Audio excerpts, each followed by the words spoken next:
Davay. Ana tuğluma təriq, yetkilər təriqlərə mutlu olsun alacaq. 2024-cü ildə biz yerində Soçi'da. Soçi'da tüyür. Kandırlamadan köprü bir oyunu lakırdıklar köprü içine atacak. Başrollarda atı. Yine buna top verir. Davay ama. Şimdi ilk için atıyor. Ya Bismillahirrahmanirrahim. 2024 yıl Allah'tan oğul baba oğul balık verdin Allah'tan. Hem düşündüğün oldun Allah'tan.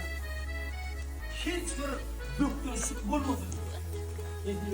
Başa bu ne hiç o zaman bu oğul gider de Allah koruyor. Kömeğin mi? Hala kalkın atmadı. Hem doğrucuk oluyor hem doğrucuk oluyor. Bitti.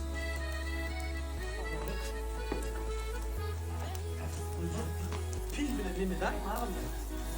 Kalktım diye bak ulan. Bu çıkıyor.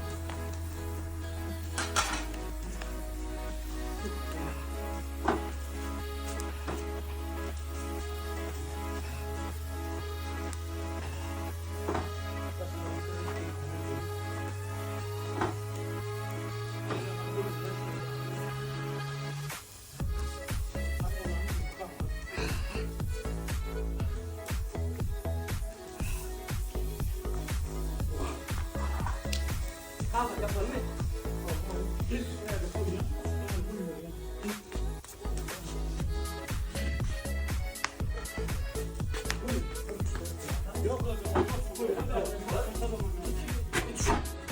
İki de koy verdim ben. Vay pırtalattın. Vay ne olacak? Nasıl sizin? Yeni bir böyle.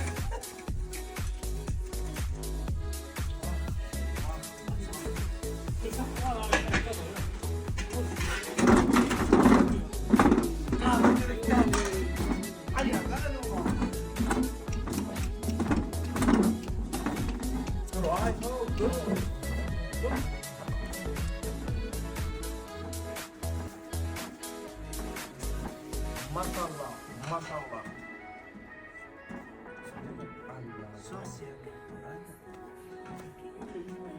Onu da ben geliverim.